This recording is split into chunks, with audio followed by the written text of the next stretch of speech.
Cuando vine acá me empecé a sentir vieja, no sé qué había pasado en el tiempo. Y mientras venía para acá, reflexionaba acerca de lo que son los últimos 22 años y cómo cambió mi vida. Y las cosas que he aprendido y obviamente 2-year-old and a 4-year-old.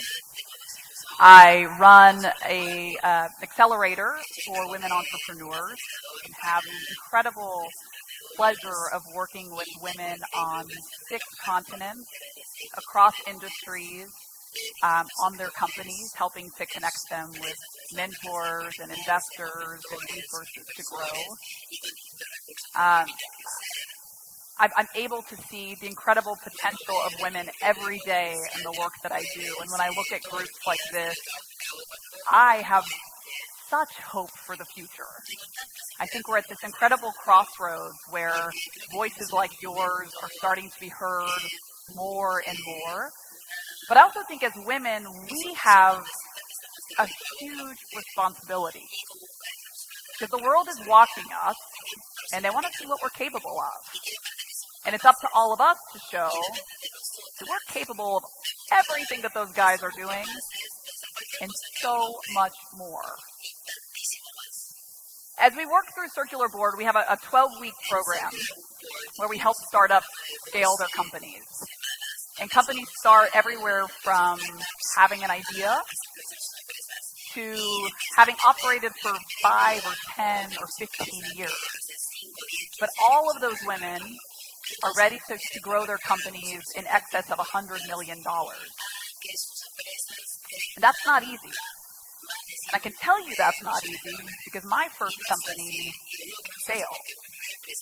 So whenever I talk to entrepreneurs, they're like, oh, you have it all together and you're investing in companies and they're intimidated.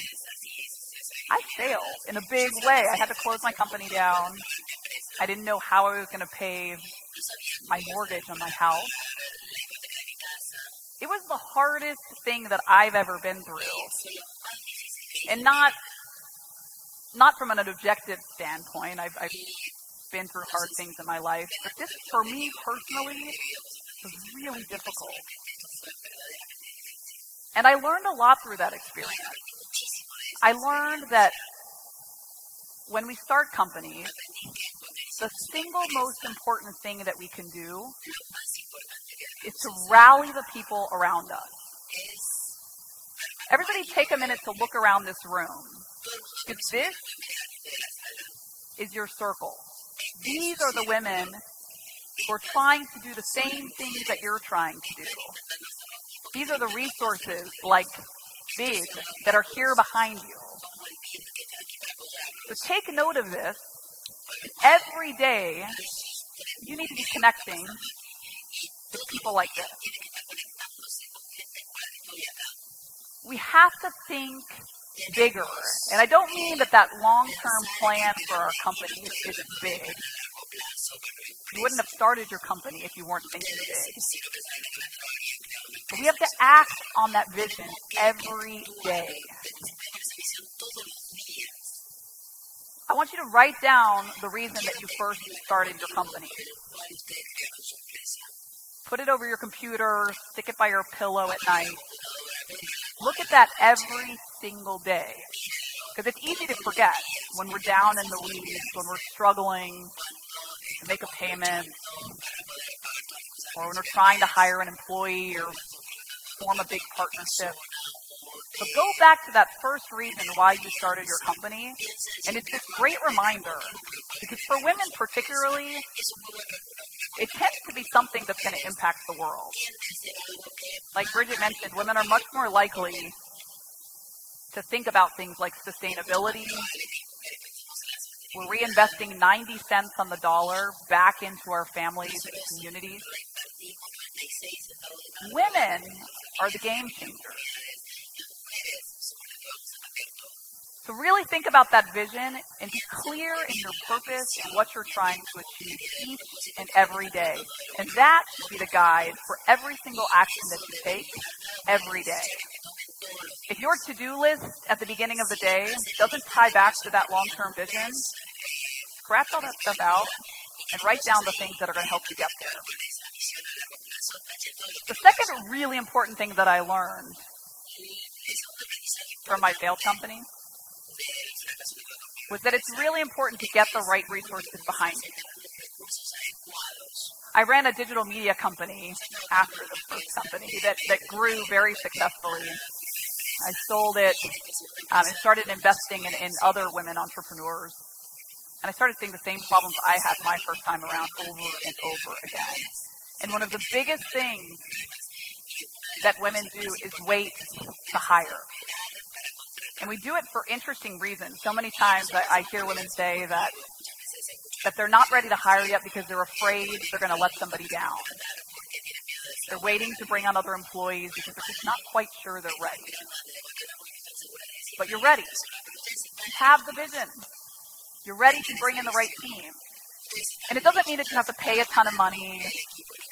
Think about giving up things like equity. Think about rallying your friends together. Women, we know how to sell. You can rally your friends together for a girls' trip. We can convince our husbands that really great idea was theirs and not ours, even though it was. Women know how to sell. So use that skill to get the right people behind you. Build an advisory board. Write down the things that you're really, really good at. And check that box because that one's done. But where are the gaps in your team that you need to bring behind you? Make sure you have somebody who knows the operational side of your business so well that you can walk into a meeting and leave no question unanswered. Bring somebody onto your team, either as an employee or an advisor, who knows the numbers backwards and forwards, who knows the industry, who can build partnerships, who understands what it takes to scale to the next level. Have those quantifiable things in black and white. Have them inside, in-house, get those people on board. If you're not quite ready to make the hire, at least have them on as an advisor where you can bring them in later. The third thing that you need to do is build a direct path from A to Z. So many times I listen to women who are laying out these amazing visions for their businesses. And they talk about this great end goal. But when we start looking at what they're doing today, they have this 10-year trajectory. I'm like, why aren't you building this thing now? What are you doing? It's like, well, I don't know technology. I'm not an expert in that. Like, bring those resources behind you. Get those things on board. Start building that today. If you had 2 years to create this vision, what would you be doing? And the plan changes. It's amazing to see how women change their plans completely. Lots of times I read about why startups fail. We've looked at a lot of the data behind it. And they say it's product market fit. That's not the case for women at all. The number one reason that women companies fail is lack of access to capital. And it doesn't mean that the capital is not available. Now more than ever, there are so many resources specifically for women. There are great government programs. There are private programs. There are investors. The resources are there. The money is available. And even though it seems like it's not, it's really hard to find. It's there. I promise you, it's there. But we have to ask for it. You have to go out and ask for it. And that means pounding the pavement every single day. Even if you're not ready to go raise capital yet for your company, you need to be building out those relationships today. I was in New York last week with a woman who runs an investment fund. She's now raising her second fund of $120 million. And she was telling me about her first fund that was $10 million and how long it took her to raise that money. She made 720 calls. 720. When was the last time anyone in this room knocked on the door 720 times to get something done. It takes a lot of time. But she did it. She was successful. And now she's building a fund that's 12 times the size of her original fund. Be ready to knock on the door 720 times to get what you want. Be loud in your ask. We all have voices, but we have to be specific in the things that we want. Every time you say, I really want this to happen, but I need this person on board, or I need this money behind me to make it happen. Go out and ask 720 times for that thing that you need.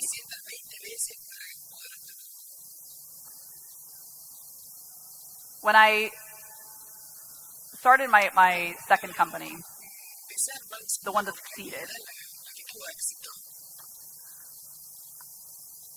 it was so much easier, I can't even tell you. And it was because I did these really simple things. Because I went out and I asked for what I wanted. I made it a policy that every day I was going to ask somebody for something. That meant I gave a whole lot. I was always offering things in return, whatever I could. I made connections. I helped people out with projects. I got involved in organizations. I gave a lot. But I made that ask each and every day, and my company grew exponentially. It was the biggest game changer for me. I had people on board, and I was never ready for the thing I was asking for, ever. I was never ready. But you need to ask before you're ready. You're going to get it together. You're going to make it happen. Once you make that ask and somebody's about to deliver something, you're going to pull everything together in place to be ready for that answer. But you have to make the ask. I always tell founders, operate at 80%. When you have 80% of your plan together, take it to market.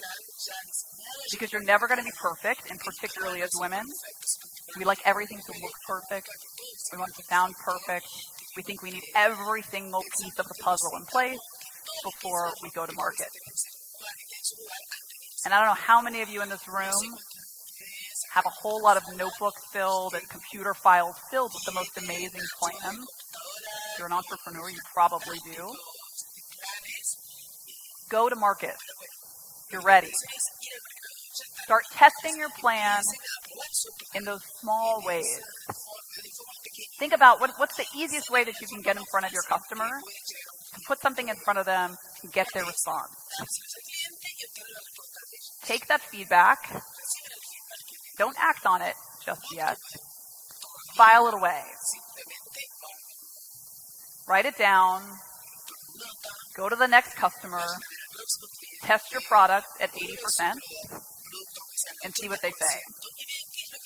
Write it down. You go to the next customer. Keep doing this until you have some really good feedback behind you. And then go back and look at the commonalities between it. What are you hearing over and over and over again that's holding your experience back? What about your product or your service is being hindered because of the feedback that you're hearing? But only do it when you've heard the same feedback time and time again. Because as women, one of the things that we do, and research will show this, that we're really good listeners. We love advice. And people love to give entrepreneurs advice. They're filled with it. Everybody has an opinion. It's one of the great things about this world that we live in. But not everybody's opinion really matters for what you are doing. It's their opinion, and it's valid for them. But it doesn't necessarily apply to the broader market. Even customers oftentimes don't really know what they want. So they aren't always the best people to listen to. But if you hear something a whole lot, then you can act on it. Lots of times I see women who are sort of like ping pong balls when we're trying to get from point A to point B. Because somebody says, hey, you should think about operating this way. We're like, that's an awesome idea. I love that. And we fly over here.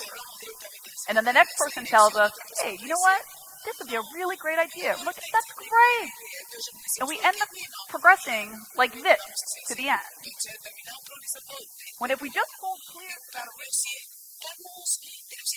say, you know what? That's great advice, but it doesn't apply to my end game. It might apply to me today, but it doesn't apply to my end game. Ignore it and move on. You have to hold true to that long-term vision. And anybody who tries to disrupt you along the way doesn't need to be listened to. And that's okay. You're not going to offend them. You're not going to hurt their feelings. If you do, that's okay because you're building something really important to this world. One of the best ways to hold true to that long-term vision is to think about that deeper purpose. It's the thing that I think makes women entrepreneurs so incredibly important to this world. If we're going to start solving the big problems, like sustainability and education, government relations, the really big problems in this world, women need to be involved in that conversation. We're 50% of this world. We're at least 50% of the solution. Confident of that. But think about that deeper purpose and make sure you're getting the right people behind you to make that come to life. I really urge you all to get involved in some sort of ecosystem wherever you are. There are great resources here in Argentina. There are great opportunities that operate virtually. That was one of the reasons when we started Circular Board, operating in a virtual context was really important.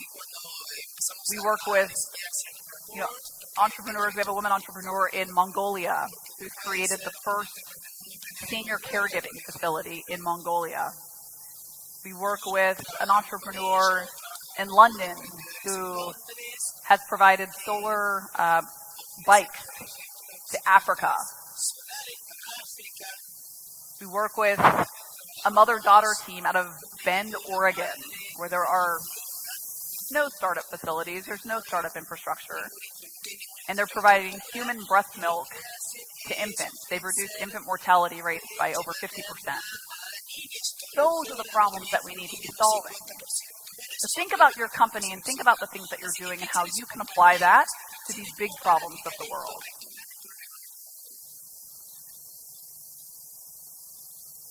When you think about the money that you need to make those happen, again, you have to think out of the box. The venture capital system isn't that female friendly. In the United States, women are getting 3% of venture capital money. It's less worldwide. I don't know about you guys, but to me that's unacceptable.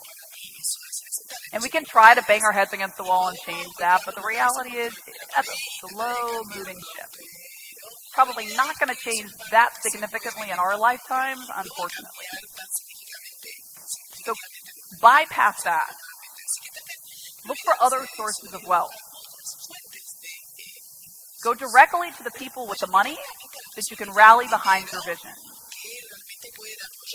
Think about philanthropists, people that are putting their money into not-for-profit initiatives, where you can offer impact plus a return. Look at foundations.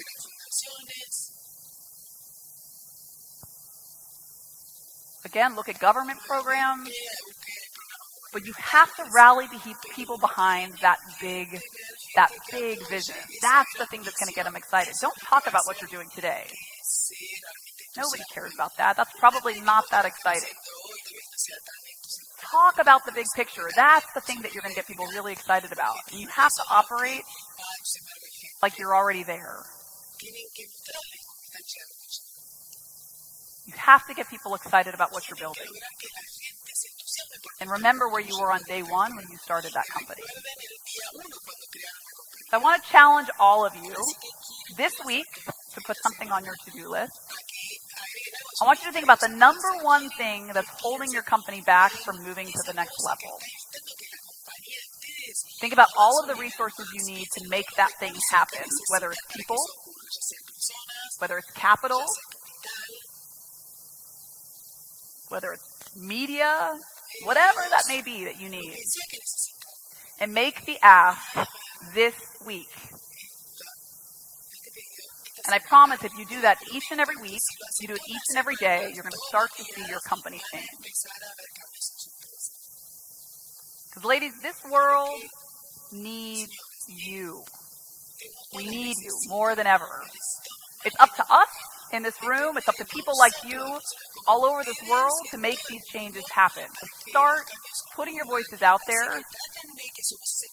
Don't be afraid of failing. I've done it and it's not that bad. You're going to pick yourself back up and you're going to succeed the next time around. Get out there, push yourself forward, and make it happen. For all of you, I want to open myself up as a resource to any of you. My email address, I will give it to you. It's Carolyn@thecircularboard.com. Email me. If you have an ask and you don't know where to go, email me and I'll help get you in the right direction. Connect with the people around you. Look for the right resources. Ladies, this world needs you. Let's go do it. Thank you very much.